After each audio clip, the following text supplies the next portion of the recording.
They were armed and knew we were home. So, the neighborhood I live in has become steadily worse in the past couple years. It's always been a slightly rougher area, but no majorly violent incidences until last January. Well, my first indication that the neighborhood was going downhill was my discovery of a ripped out weave in my driveway. The major wake-up call came late one Thursday night in January. The day had gone on as usual, and I didn't come home from work until 1 a.m. or so. I parked my car and headed into my house, locking the doors behind me as usual. Now, before I moved to the burbs, I was living in one of the shitty areas of a major city. My mom and my sister, who also live with me, are vigilant about making sure every door and every window, including our garage, are locked. After doing the usual check, I collapsed into bed and fell asleep. Fast forward to 3 a.m., I'm awoken by my sister, who's still a kid, climbing into my bed. Something that's only saved for moments of severe emotional upset or nightmares. I ask her what's wrong, and she said that she thought she heard someone in our backyard. I tell her not to worry about it and to go back to sleep. She drifts off, and I start to drift off again too. Until I'm snapped awake by someone pounding ferociously on the window of my bedroom, shouting for me to get the hell up now. The pounding continues, scaring the hell out of my mom and my sister, who is now buried under my covers and not moving. My first thought is, fuck, there's an addict at the door, and he thinks we have crack, followed by, oh hell no, some crazy ass crackhead is not gonna break my windows, not tonight. Running of pure adrenaline, I leapt out of bed and sprint to the door, taking a peek through the blinds only to see that no one is there. I'm instantly unsettled and begin running around to the windows like a mad woman, trying to see if there was anyone around. My mom came out of her room at the point asking what was going on.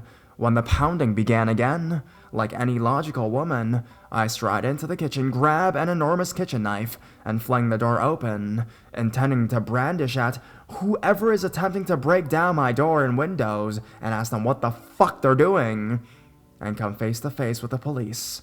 I stared at them blankly for a very long moment before asking them what the hell they're doing at my door at 3 a.m. and why they're attempting to break my windows. They in turn asked me to set the knife down, slowly please, and for me to step outside or invite them inside. I demanded a badge number from both of them, and they kindly obliged and waited for me to phone 911 to confirm their identities before I let them inside. Long story short, my sister was absolutely right. 2 teenage boys and an adult male had walked up on the house shortly after I'd arrived home.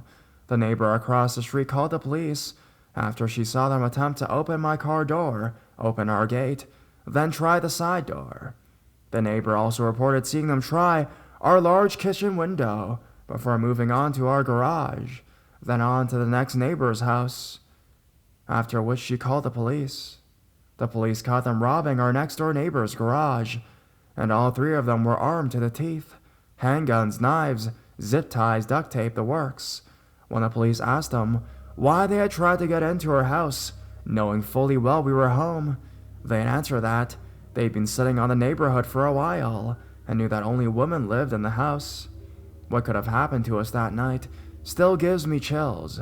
So, bold as brats that decided to try and break into my house, let's not meet ever again. I'd hate to have to kill you.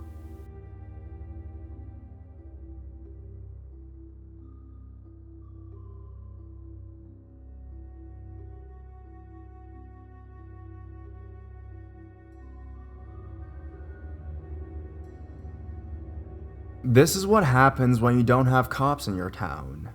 So before I begin, this is a string of events happening from 2014 to now, April 2016. I live in a small town of Oklahoma, with a population of 300 people. Mostly old people and druggies, but it's okay living there until recently. In 2014, I shared a story on Reddit Let's Not Meet about how I went into my dad's empty house and was confronted by 3 men who were camping out in there. But really, things didn't start going downhill until this January. I have 3 horses, one next to my house, and a mother and a foal on a lot, basically 3 blocks away from my house. Now, the fence I have on the lawn is a mix of panels, wooden and metal fencing, connected by barbed wire. People have been known to untie the ties just to be assholes, so part of the fence sags unless I fix them. I'm pretty tall, 6 feet, and muscular for a girl, so I could be intimidating if I was pissed off enough. It was nearly 11 p.m. I had fed my horses and decided to fix a tie on the fence. I heard laughing coming from the other end of the block. Near my neighbor's house, I look, and under the street light, I see 2 people running from one of my neighbor's yards. And I'm guessing since they seen the beam of light coming from my phone, so they dove into the ditch. I just kinda shrugged it off, wanting to finish the fence. Something told me to look up again, so I shined my light and looked up, and when I did, they were now in the field my neighbor had for her horses. They dove back onto the ground. It was then I noticed the gaze on my horse's face. She and her baby was staring contently at the people in the field. Keep in mind, I just given them their feed, and it takes a lot to get a horse to stop eating, unless they had to. That was somehow my only cue that I could be in trouble. I looked back down and mumbled to Rain, the mare, that I was going to finish the tie and get the fuck out of there. 5 seconds later, I look up without the light and they're closer on the ground. I didn't finish the tie. I just pushed my tools back into my Carhartt jacket and get ready to leave. Fuck this, I said again. I look down to prop the wire where it wouldn't drag on the ground when I hear laughing. I look up without my lights again, and they were running towards me laughing like crazy. I was pissed. I knew they were threatening me, and that was a big mistake. I whipped my knife out, shined my light, and yelled, "Hey!" Once I did that, they ran back where they came from and down the alley. I was still pissed off, so I jumped in my pickup and sped down the alley and tried to look for them, but couldn't find them. I figured out where they had come from. Behind my neighbor's house, where she had kept her trailer, which was near where her horses liked to hunker down for the night in the winter. So, what I could have guessed, they may have been looking to steal her trailer. I later told my neighbor, who spread the word, and somehow a week later, I found a post that had been dug 2 feet deep, fallen into the pen, and because of that position, I knew my horse couldn't have knocked it over. Someone had to have dug it and pushed it in. The post weighed about 300 pounds, so they would have had to use a vehicle. So I was out till 3 a.m. fixing the fence in the February cold. Now, I've been finding sections of my fence down, and every time I fix it, it goes back down. Then last Friday, we caught a guy who was clearly a meth head trying to steal my grandfather's work trailer at 2 in the goddamn afternoon. When he was questioned by my grandpa, he said Jeremy, the CEO, told him to pick it up. By the time I ran out with my gun, the guy sped off. But a week or so before, cops were called because a man in a van was trying to pick up kids around town. This happened on a Wednesday. So a day, there was an above average number of kids playing around town due to church activities. Cops were called and went to the preacher's house and interviewed 10 kids ranging from 5 to 13 years old. Then today, cops were called to the water tower because they found a body. I don't know how much this instance due to the fact that they haven't released anything yet about it. All I know is that I've seen tons of cops and a sheriff of a neighboring county. But things are getting bad.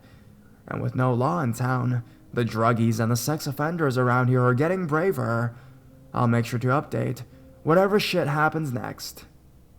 So, it seems like the guys who were stealing were caught, and not only were they lifting equipment, but 22 heads of cattle too. Though while the sneaking hasn't stopped, there's been nothing big to report. It's a real good possibility. I'll be posting more on the subreddit soon. Until then, I'll see ya.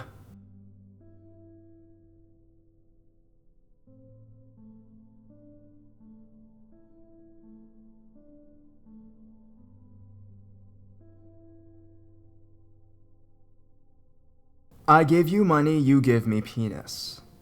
I've outlived all 15 years of my life in Costa Rica. but I've gone to an American school and lived a pretty American life. I had decided I had enough, found an exchange program, and moved to China. After several months of living there, around January when it was cold, I was leaving the subway station and starting to walk towards my school. As I was going up the steps, a man turned and looked at me with a strange face. I assumed it was just a Chinese man surprised to see a white person, which is quite common for me, But once I exited, I turned around and thought I saw the same man, but did not think much about it. I kept walking and looked at the shop windows to look at the reflection and could tell this man was somewhat following me. So I started crossing the street a couple times and now knew for sure this man was following me. I sped up, but he caught up to me and said the words, 我给你坤, 你给我鸡巴, which translates literally to, I give you money, you give me penis. I just walked away and thought nothing of it. Even though it was a little scary, it was later that same week that I really got freaked out. I got into the post office to pick up a book my father had sent me, and when I left, I went to use the public bathroom. I went inside, did my thing, and as I was leaving, a man looked at me. And as soon as I saw his face, an extremely creepy smile came over his face. I booked it and left the bathroom. As soon as I looked over my shoulder, he was running. I started running too. This man with a creepy smile who wanted to buy my penis was chasing me again. I found a guard and tried to point out the guy, but he had disappeared. Never saw him again.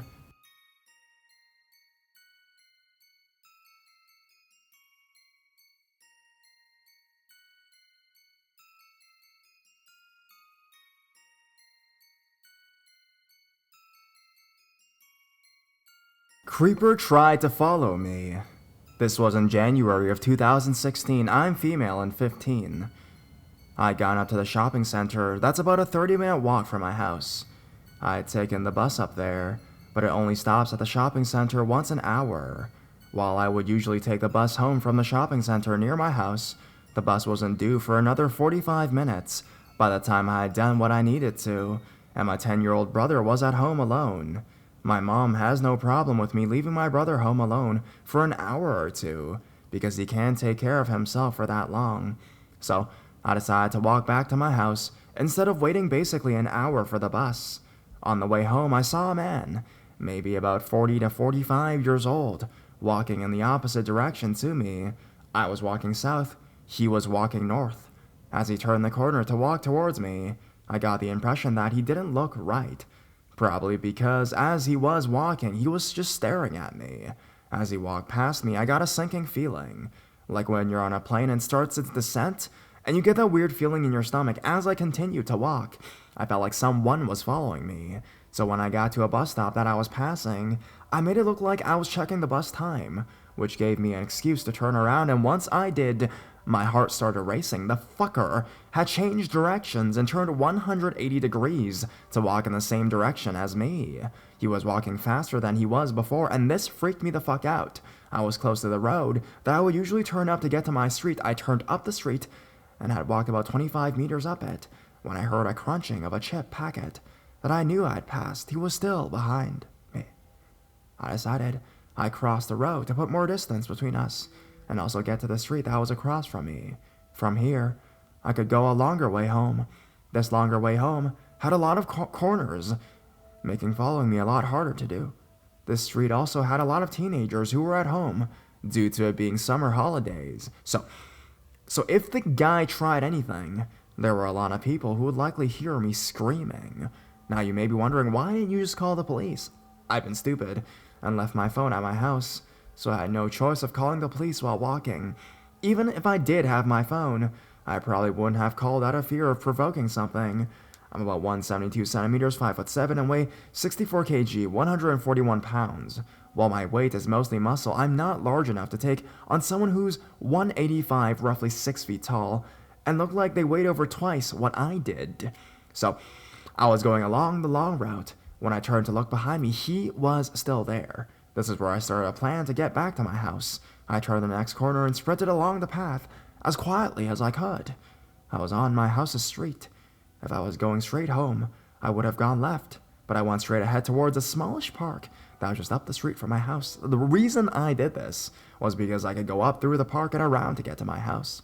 As I was crossing the road to get to the park, I looked back, and I saw him jogging up the path I just come from. He saw me and started sprinting towards me. Luckily, I had a roughly 150-meter head start. I ran through the park, up and around to the left. The streets behind the park is like a maze, so this gave me a slight advantage. Once I was behind the park and out of his sight, I continued sprinting for a house that had an old shed in its front yard. The shed was empty, and the door was open as always, so I hid in there, able to look out through a mirrored window. And he was looking around for me. He then walked away that I was planning on going to get to my house. I was still too scared to leave the shed, so I waited for about 10 minutes before I saw him walking back towards the park on his phone, and I heard part of what he was saying to the other end. "Yeah, I lost her, but I think she lives around here. She's a crafty bitch, though." After he passed, I waited another 10 minutes before leaving the shed and sprinting towards my house. I called my mom, who called the police, who in turn called me. I gave a description of the man and refused to leave the house alone for a week. I've never seen him again, and the police report hasn't come up with anything. So, creepy stalker guy, let's not meet.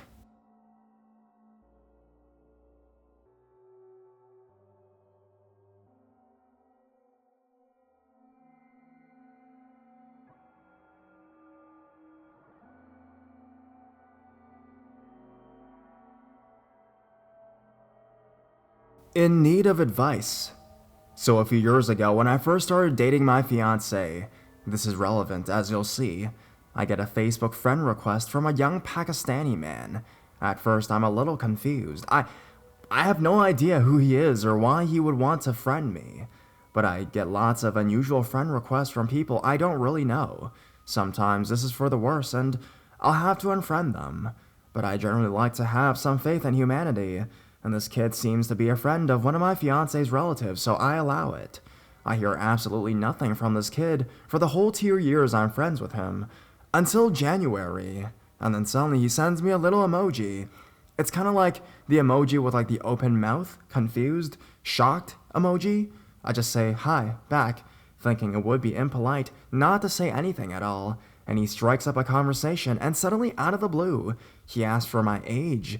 Now, this is a common question for strangers, as I look much younger than my real age, but time it sends just a little shiver of unease through me. I tell him, and want to know why he wants to know. "Watching your pictures, so I asked, you look younger.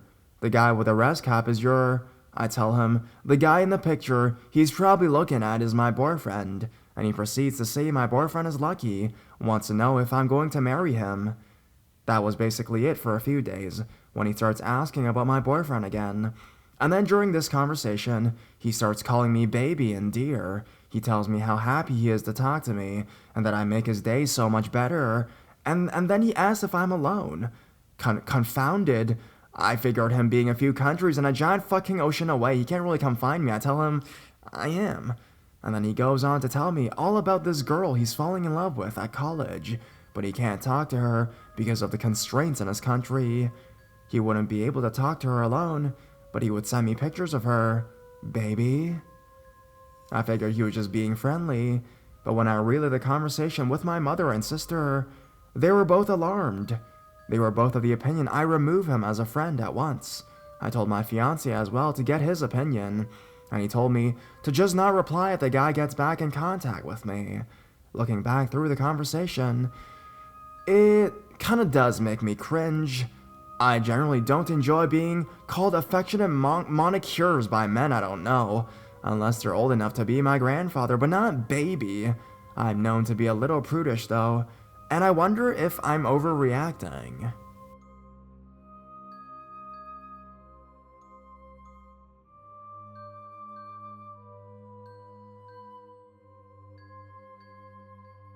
Dog almost gets me stabbed. I came to Ottawa for post-secondary schooling. I found the city incredibly beautiful and safe in comparison to the greater Toronto area where I grew up. The city's nightlife is nothing like Toronto or Hamilton. There have only been a few times where I've ever felt an anxiety after sundown, this instance being the first. I was on the main strip, The sun was at its apex, and everyone on the street was feeling the heat of the Ontario summers. I was with a group of people from my dorm. We were participating in a scavenger hunt that the college had organized to encourage socialization. I was never a really popular kid in high school, but coming to this new city, I was trying to get out there and push boundaries. We stopped on the corner, waiting for the light to change, when a homeless called to me. "Hey man, have any change?" I didn't, but I felt bad for him and his dog, a small white lab-looking dog. Seeing an opportunity to spread my social wings, I pulled a pack of cigarettes out of my pocket and asked if he smoked. He nodded, thanked me, and we began smoking together. I let my scavenging team go on without me because we hadn't found anything, and team morale had plummeted. Also, no one actually wanted to play anyways. I knelt down and let his dog smell my hand. The guy didn't seem weird or anything like that. He was just some poor guy down on his luck. We talked for a few minutes. Then I passed him another smoke and ran off to find my crew. Fast forward to probably around 6 months. It's the beginning of second semester, January, and so as sort of an unofficial reunion, a bunch of classmates and I went out for the night. Being a group of radicals, we went to a museum and then set out to find a place to dine. As we walked down the street, hands turtled in our coat sleeves, I said something jokingly to my friend. She cursed at me and made to hit me, so I danced away laughing. As I did, I was forced around a group of 2 in front of us. But just as I was about to overtake them, a little white dog pranced between me and the group, forcing me off balance. I let myself fall into the wall of some store so I wouldn't end up stepping on this dog. As my friends laughed at me, I watched this little dog prance away. Where do I know that? I was grabbed by my collar and hauled to my feet. A moment later, I was pinned between a forearm and the storefront. "Watch where you're fucking going, you little twat." I didn't know what to say. I looked at my friends. They were wide-eyed. Art students may not be your best allies in a fight, so I just stared at him. Then I squinted. I know this guy. He's that homeless dude I gave a smoke to, and that was his dog. I was going to say something, but then he let me go again. I looked at my friends, but before I could move to rejoin them, he pushed me into the wall again. "Did you fucking hear me? You hurt my dog and I'll fucking gut you." "I'm sorry," I managed. He gave me one last look, and then let me go. As I straightened up, I noticed him put a hand in his pocket. Then he left with his dog. I rejoined my friends and said something like, "What the fuck?" That was when they told me the entire time. He had pinned me. He was holding a little knife in his other hand. I grew up in a big city like Ottawa, so although I was scared, I had been in that situation before. However, when they told me about the knife, I almost shit my pants. That's never happened to me before. I would like to mention that in hindsight, that dog was in no danger, not from me at least. I let myself fall into the building to avoid stepping on it, and it wasn't on a leash. It was more likely to be hit by a car, running off from his owner like that, than it was being injured by me.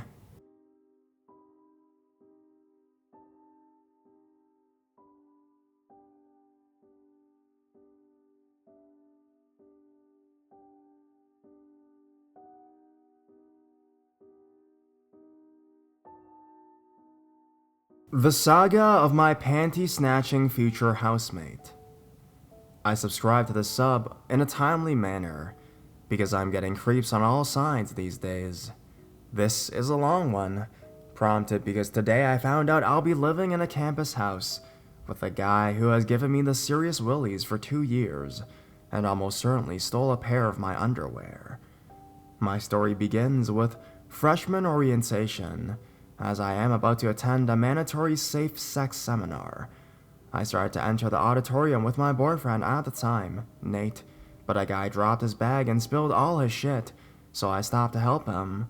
By the time I stood up, I'd been separated from Nate and the bad guy, so I just filed in alone, one of the last to enter, and took an available seat in the back row next to a guy I hadn't met yet.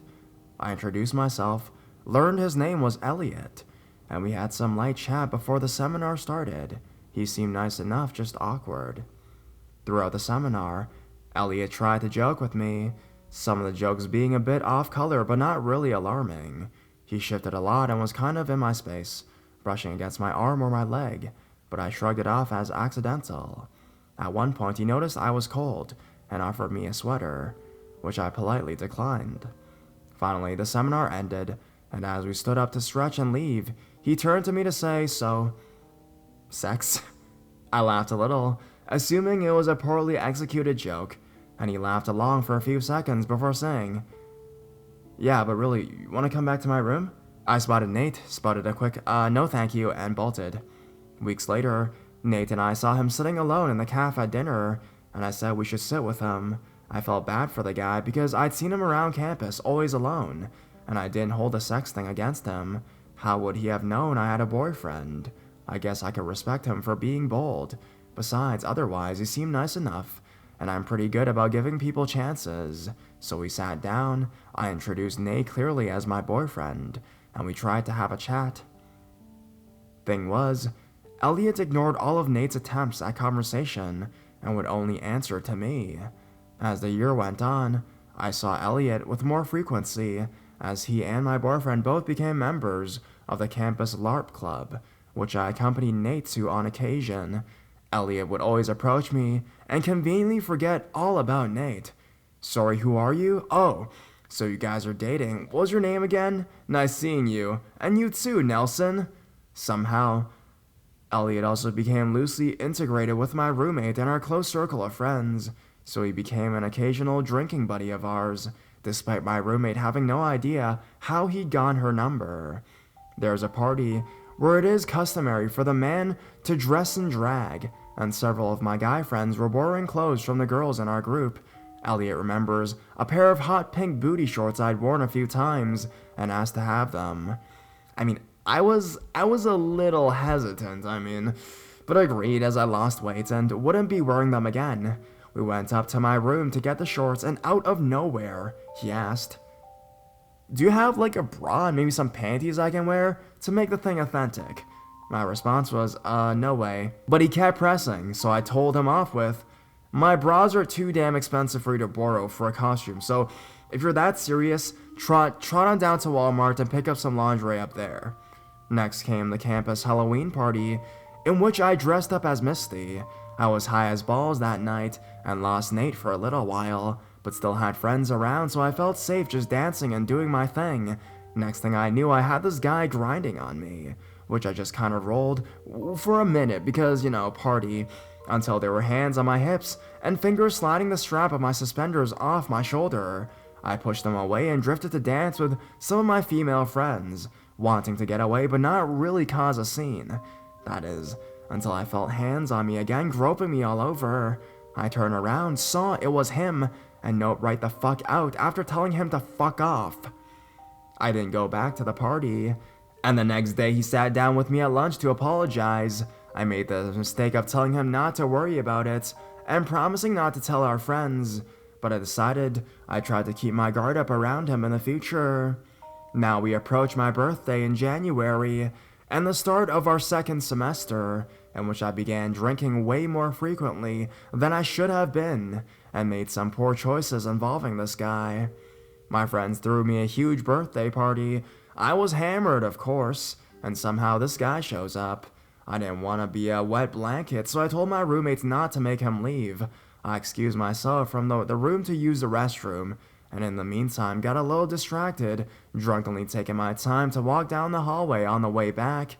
We'd been playing a rousing round of strip poker, and which I lost miserably, so at this time I was only wearing a black floral lingerie set Nate had brought me for my birthday. As I rounded the corner to my room, Elliot came out of the men's bathroom and started trying to show concern for me, saying he had to get me back to my room, which he apparently couldn't do without his hands rubbing all over my waist and kind of pushing me into the wall. I was too drunk to be really armed yet, or even get away.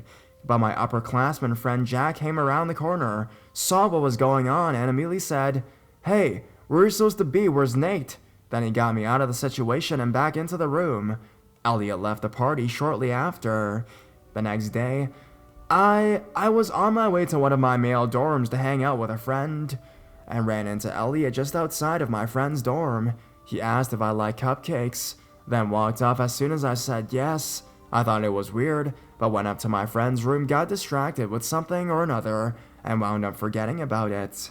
A couple hours later, there was this loud knocking on my friend's door. He, not knowing Elliot except, in passing, opened the door, weirded out to find Elliot standing there with his huge bakery box filled with 24 custom-made cupcakes, no two being alike. I thanked him, made some small talk, and he left, but not before he mentioned he'd walk 2 miles both ways to a custom bakery in town to have them made for me. My friend and I were way wigged out, as I hadn't mentioned where I was going, and Elliot shouldn't have known where my friend lived, as they didn't know each other very well. A few days later, my roommates and I were hanging out in our room in the middle of the day after class, chatting and getting started on some homework. There was a knock at the door, and we called out for the person to come in, assuming it was a friend from down the hall, who often came over in the afternoons. Wrong! It was Elliot, who then proceeded to flop down in my bed, chatting like it was totally normal for him to show up. Roomie and I were clearly uncomfortable, and she said she had to leave for a meeting shortly, so I didn't want to be alone with him. I tried to run him out with this exchange. So I really need to take a shower? Oh, okay. Stay sprawled on bed. Like now. Yeah, go ahead, it's fine. So you should probably go, since I have to get dressed and stuff. I guess that convinced him to get going, but he was really slow about it. Fast forward to a few weeks in the day, Valentine's Day.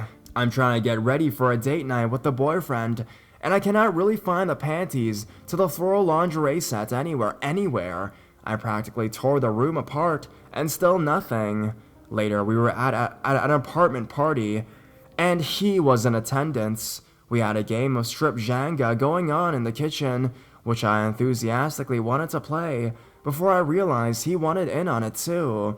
I kept getting lucky and didn't need to take any clothes off, but Elliot was just watching me the whole time. At one point, he made some comments about how not a lot of girls wore real lingerie anymore, which went unnoticed by most people, since everybody was pretty drunk. Nate had moved to the living room to play Pong and didn't see this go down, but I went and got him and we left. The semester ended and summer began. On my lunch break from work, I popped into Barnes & Noble's for a snack and a Praxis study guide. Who do I run into? Elliot, of course. And it can't be a casual meeting. He followed me around the whole store talking my ear off, and I never even got to sit down and eat or do any studying. Plus, he got the name of the restaurant I worked in from my t-shirt and started coming in pretty frequently. Midway through the summer, his parents moved to another area, and I stopped seeing him. When we came back for the new semester, he seemed to have mellowed out a lot. He wasn't really acting creepy anymore, more annoying than anything, so I just decided to keep my distance, but otherwise not worry about him. Then Halloween came around. I used to go to RHPS pretty frequently, and just always have a French maid costume on deck, which I decided to wear for a casual party amongst my friends. We ordered pizza, which I stepped out to pick up, where I ran into Elliot in the parking lot, who then asked if he could get a picture of me. I told him no, but as I was taking cash from the delivery guy, I swear, I heard the click of a phone camera go off, but he left before I could say anything to him about it. Another night, after coming in from a party, Nate and I were in the middle of the horizontal tango. I thought I heard footsteps keep going by my room, but just figured it was drunk freshies stumbling in. Now, I'm notoriously kind of vocal, especially after a few drinks, and this night was no different. Suddenly, my phone rang, but I ignored it, until it kept ringing and ringing. I answered it, it being a call from a friend who lived next door, and she told me that Elliot had been standing outside my door for the last 15 minutes. I threw on a bathrobe, opened the door, and saw him hustling off down the hallway. I asked him about it later, and he claimed he thought he left something in our room, but left when he realized what was happening. Right. At the beginning of the spring semester, Nate and I broke up. A week after, I went out with some girlfriends to a bar that was near campus to see a show that was free to our college. I was pretty drunk, lots of people were there, and I was having a great time mingling. I sat down in the back to get some air, and lo and behold, Elliot pulls up the chair next to me. where this cheesy and weird exchange occurred. "So, I heard you and Nate are no longer a hot item." "No, we aren't." "So, what are you here for? Looking for a rebound?" "No, I'm not looking for anything." "Well, whatever it is you need, I'm here for you. I want to help you. I want to be there." My friends and I promptly left. One afternoon, I had to grab some note from Elliot's roommate, who was in a class with me. I tried to be in and out picking everything up, but something caught my eye. On Elliot's desk chair was a pair of black floral panties, identical to those I'd been missing for over a year and still had yet to find. I called him out on it, and he made some excuse about hooking up with a girl who left them last weekend. Considering Nate had bought the lingerie set from an expensive specialty store while on a vacation in Amsterdam, I sincerely doubted it was a coincidence. A week later, he was in our room drinking with some friends, and since I didn't like being around him, I left. When I came back, the panties had magically appeared near the top of my laundry basket. After a big school party one night, I decided I was going home with Jack. As we walked back to his apartment, we ran into Elliot, who knew what was up and wasn't happy about it. He started talking about how I was going to regret this. I didn't know what I was doing. I was drunk and didn't need creeps around, etc., and grabbed onto my arm hard. Admittedly, I was pretty out of it, so I wasn't sure exactly where, but Jack apparently told him off pretty quickly. The next morning, I had this huge bruise on my arm. I don't know if it's for sure from Elliot grabbing me or from hooking up with Jack, which is also a distinct possibility, but the fact that he grabbed me kind of scares me either way. On the last week of school, I ran into him at housing selection. I managed to get a single room in one of the campus condos that houses 14 to 16 people. I left before telling him which house I'd selected, but I saw him make a beeline to the condo table to register for a room. My house only had one space available, so I hoped he wouldn't get in. That is, until the housing list was finalized, and I found that he'd been accepted into the house via waiting list on the floor above me. I thought about reporting him, but friends who have reported guys for similar incidences have gotten basically no help, unless the guys have actually harmed them in any way, which is pretty counterproductive to me. The school is also having a housing crisis, which means I don't really have any other options for a living arrangement. Plus, I don't want to just give up my room just because of some creep, right? Unfortunately, it looks like I'm stuck, unless the guy does something serious, which isn't a great option.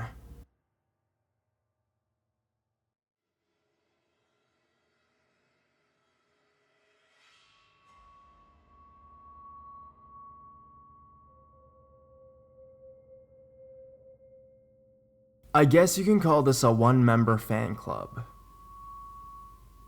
To put you in context, the situation started this winter, maybe January. I'm a 22-year-old girl. I'm not big, but my boyfriend is a boxing teacher and ex-provincial judo champion, so I don't feel really threatened by people. I know how to protect myself and avoid dangerous situations. I work as a barista in a mall coffee shop. Creepers are part of my job and I'm used to them. I'm kind of a creeper magnet, but nothing too bad. Nobody ever tried to abduct me as a child. I've been catcalled, wolf whistle at, and got a lot of wedding proposals from homeless dudes. I really don't care. There's this one guy, his name is Stefan, and we call him Mr. Sunshine at work. He's probably mentally disabled. I'm pretty sure it's a schizo under medication, but it's something that runs in my family, so I'm not pretty disturbed by mental illness as long as the person is properly medicated, which was Stefan's case. Every time he walked in front of the cafe, he'll tell us hello with a big smile and a huge wave. Being at work and naturally polite, I would always wave back saying hello to him. One night I was closing alone. He came by my register to chit-chat with me. We talked about MacGyver, and he showed me a few comic books he just bought. The security guard came to see him, telling him don't bother the lady. Her boss is paying her right now. He wouldn't like seeing her talking to a friend, so he apologizes and leaves. I'm doing my business as usual and everything is fine. A little added piece of information. My boyfriend and I share one car, we work similar schedules, and his workplace is about a 10-minute walk from mine. Sometimes I walk, but when it's cold or too late, he picks me up. I'm done my shift, I come outside to wait for my boyfriend, and see Stefan by the door. We talk a bit, I smoke my cigarette, my boyfriend arrives, he comes talk with us for a little bit, and then we head home. Every other day, Stefan comes to my workplace and says hello to me. Nothing more. He's not bothering me when there's customers around or anything like that. Fast forward to maybe 3 weeks after that. I'm closing alone. It's maybe 8:45 p.m. The mall closes at 9, so I'm doing my thing and Stefan walks up to me. He seems to have lost almost 15 pounds. He's shaved his beard and his face is full of scratches. He's twitchy and seems to have lost a lot of hair. He asks me, "Can you give me a lift after you're done? It's really rainy outside. I don't want to walk." So I told him I can't really. My boyfriend is picking me up and he's with a friend, so there won't be any available seats in the car. So I'm finishing my business doing average barista stuff. Dishes, the cash, filling the sugar bin and everything like that. I can see that he's looking directly at me from the outside. He's just standing under the rain, face directly in the window looking at my workplace. I start to feel a little disturbed, so I decided to use the delivery door that is hidden from where he's looking from. The problem is, my boyfriend's car is parked right behind him, so I try to make moves to catch the attention of my boyfriend without Stefan seeing me. My boyfriend finally realizes that it's me and comes pick me up directly in front of the door. He then tells me, "Sorry, I didn't see you at first. I was looking at Stefan. I think he's not under medication anymore. He has lost a lot of weight and seemed pretty sketchy tonight. I was looking out for you to get out of the car if anything happened. He was looking directly at you, you know that. He was spying into your cafe." Yeah, from that point on, I wasn't waving back at him anymore and avoid any contact. A few weeks later, I decided to walk to work. Sometime along 8 p.m. it's warm outside, so I untie my hair and put on a hoodie with sunglasses and walk to the closest Tim Hortons to grab a coffee and read a book because my shift only starts at 10 a.m. I'm reading my book and feel like I'm seeing something in my peripheral vision. I'm not moving on because it's usually a homeless man making obscure gestures at me to get me to look up at them. Then the guy sitting next to me with his kids asked me, "Is there a friend of yours outside?" I look to see, you guessed right, Stefan waving at me.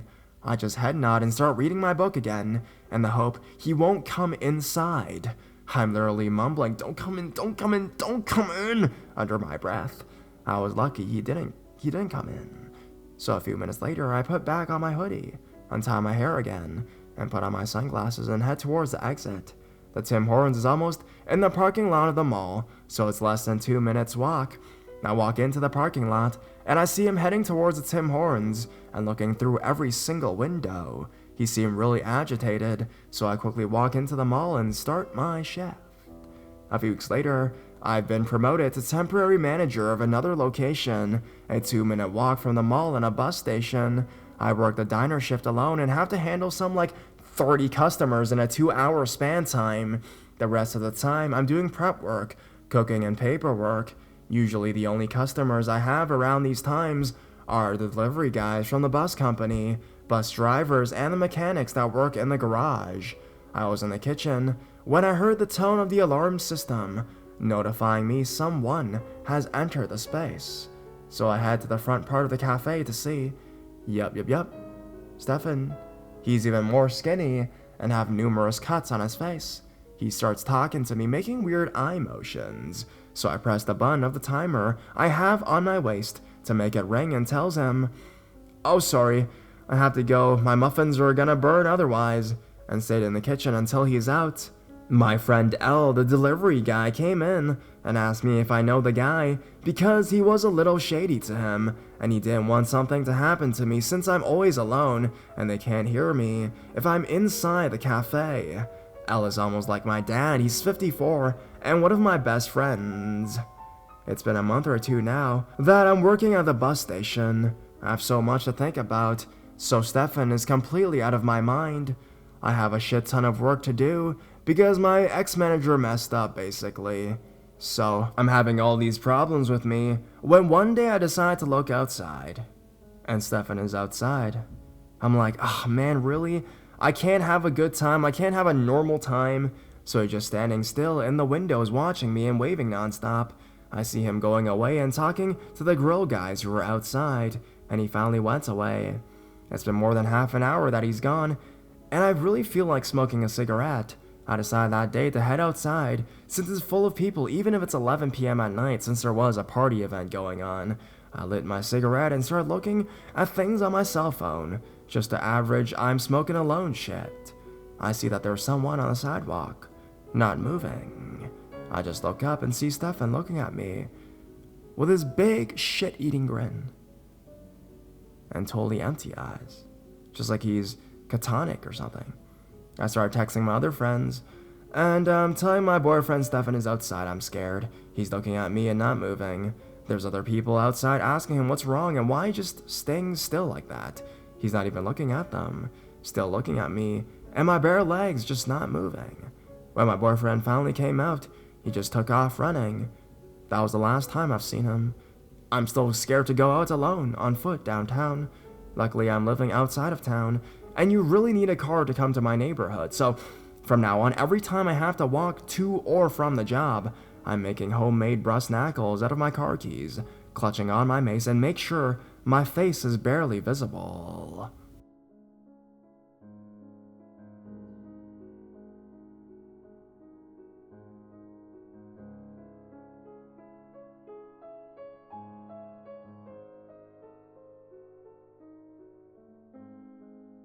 Cross country in southern Germany. Context: my university runs a charity hitchhike each year in January that consists of groups of 2 to 3 students hitchhiking from Scotland to a European city. It was Munich in 2011, Prague in 2012, Barcelona in 2013, and it will be Berlin in 2014. It's for 3 local, national, and international charities, and regularly raises over 50,000 euro for them, as well as being a great way to travel. It's organized in a race form. The team that gets there first wins prizes and so on. We ended up finishing in 23rd place, taking 59 hours and 53 minutes. So this is in January 2011, during the race to Munich. We'd started standing in the pouring rain near the Forth Road Bridge north of Edinburgh, and now it was Sunday night, and we were nearing the end of our journey. A nice old lady in a little Citroen Saxo had picked us up in the west central Germany, and it turned out that she was going to visit her sister in Salzburg in Austria. Conveniently, Munich lies exactly on the route. Now, Ilza, our lovely driver, had kindly offered to not just drop us outside Munich, but to drive us into the city center to save us time, which was really nice. We approached Munich, having driven through the eerie, snow-covered Black Forest. It's dark, and snow and sleet are falling in large amounts, combined with evening rush hour traffic. We see the alienized area lit up, and realize that we've missed the main exit for Munich Central. So, Ilza leaves us at the next exit, where the guy at the counter tells me that Green S surface rail into Munich is about 2.5 kilometers walk away. He draws us a rudimentary map of the quick way through the forest. We walk out of the back into the forest, and everything is still. There may be 8 inches of snow on the ground, and we pick our way through a kilometer of forest and field, past abandoned farmsteads and military checkpoints. It's still and creepy, but everything is good. The light reflecting off the snow means it's not as dark as it could be. We trudged up a hill to this electricity substation lookout tower and stopped to take our breath. I tell my friend to stop flickering his watch at me, thinking that the moon is reflecting off his watch and into the side of my glasses. He won't stop doing it, causing a flash every few seconds in the edge of my vision. I turn to face him and he protests that he's not wearing a watch. At that very moment, for our vantage on the hill, with the lights of Munich behind me, and Harassment about 700 meters ahead, I notice a flash of a lens in the forest maybe 50 meters behind us. 1 lens, then a movement, then 2 lenses, binoculars. I try not to overreact. The lens flash with the moon moves about 10 meters to the left, slowly and deliberately. Either the watcher doesn't know I can see him, or he doesn't even care. Turning my back was incredibly hard as we trudged through the snow, silent, except for the crunching of snow and the swooshing of fabric on fabric. We reached the tree line again. The moon is no longer behind us, so if there is someone in front of me, there is no way for me to see them. We stand on the edge of the forest, black, ancient tree trunks, illuminated by gray snow, ready to descend towards the town. I take one last glance over my shoulder and see nothing. The few minutes of picking our way through the forest were horrifying. Every time I caught a black silhouette out of the corner of my eye, it was the watcher. No, wait, just the tree trunk, right? It was -5 degrees, but I definitely remember sweat running down my face. Finally, the lights of the town and relative safety. I brushed the snow off my trousers and looked back up into the forest. Nothing. 20 minutes later, we are on the S-Bahn platform, waiting for a train into Munich. We sit down on the next one that arrives. My eye is caught by a man coming up the stairs on the platform, dressed in black ski gear. He has a black leather binoculars case draped around his neck.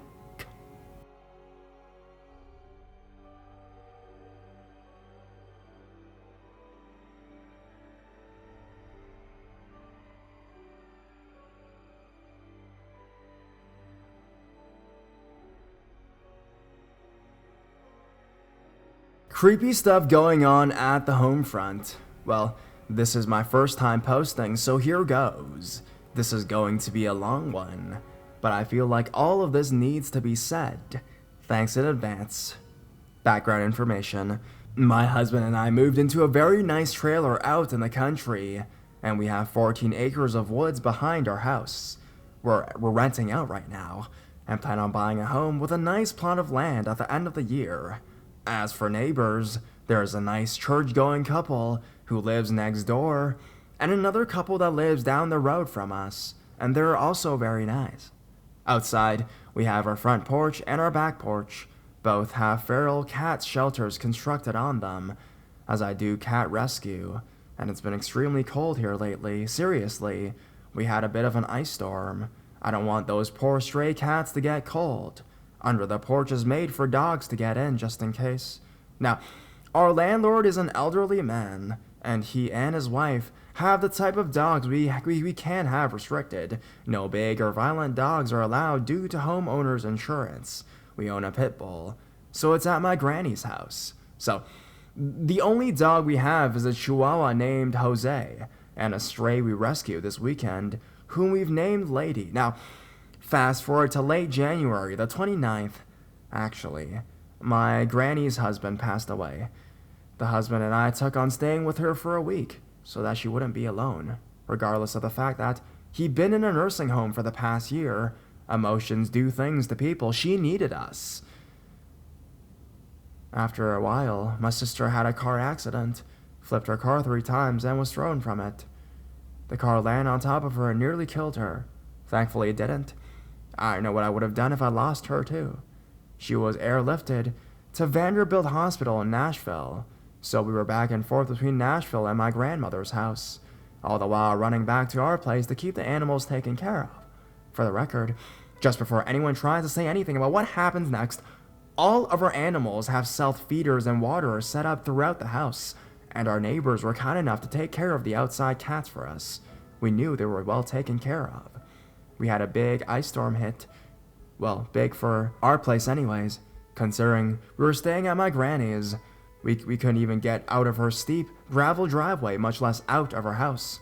So a week later, we were finally at home last night to stay. Saturday, however, we had made a risky trip out to check on our animals, who were all fine, and noticed several weird things. One, there was a flip phone on the rail of our back porch. Looked to be in good condition, but I can't turn it on at all due to the fact that it rained, snowed, and iced all over it. So the phone is indefinitely fried. No idea as to how it got there. Number 2, while my husband is inside feeding the cats, I walk outside to check on the feral cat shelters. The tree line leading to the woods is about 40 to 50 yards from our back porch. I see something, but I'm blind without my glasses, so I start to walk towards it to see what it is. There are about 15 to 20 shoes. Some of them looked brand new, strewn everywhere. Okay, I have quite the shoe collection, but they weren't anything I'd wear, nor have we thrown any shoes out.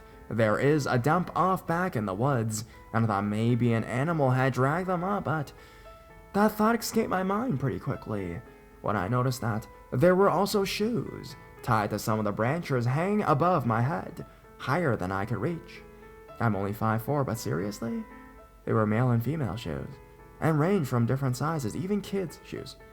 Number 3, as I was standing there, I kept hearing footsteps that quickened the pace and sounded like they led off into the woods. So I was kind of frozen in place. When they died out, I turned to leave, but a giant orange dog that kind of looked like an Akita came running towards me, followed by a big black dog. I was petrified. I love dogs, but they were huge. Also, you never know an animal's intentions, right? I heard shouting far off in the woods, and they turned around and bolted back into the woods. At this point, I waddled back to the house. I'm 7 months pregnant, and the baby's head has already dropped, and started yelling for my husband because I've been stubborn enough to walk down the icy steps. I didn't want to risk walking back up. He comes out and I fill him in on everything. He carries a gun, so there was no let me grab my gun or anything like that. As he's walking off the steps, he noticed that the security light isn't coming on. One of the bulbs is unscrewed and the other one is busted out. I never noticed. There are also footsteps on the back porch, left in the snow. Our garage can lid is open. Our garbage can lid is open, and it's one of those you have to click the little open lock thingy to get open. Our trash has been sorted through, and there are some panties that I've thrown out that I never wore anymore. A couple of bras, etc. That we both remember me throwing in last. The bag was still in there, but the contents of the bag were gone. Now, I'm not sure what the hell is going on here, but let me be the first to say, my husband won't be with me for all of my maternity leave. It's just going to be me, our daughter, and my mighty army of cats. Oh, and my 2 puppies, who can't really do anything to defend me. Out of all the guns in the house, I only know how to shoot a rifle. I want to learn how to shoot a pistol before this, but my doctor has restricted me from doing so, due to me being pregnant and all. I'm thinking security cameras. The back door didn't seem to be touched, but in all honesty, I am freaked out. I'm convinced that there is a creep living behind our house, and I really don't want to ever meet him or her, or them.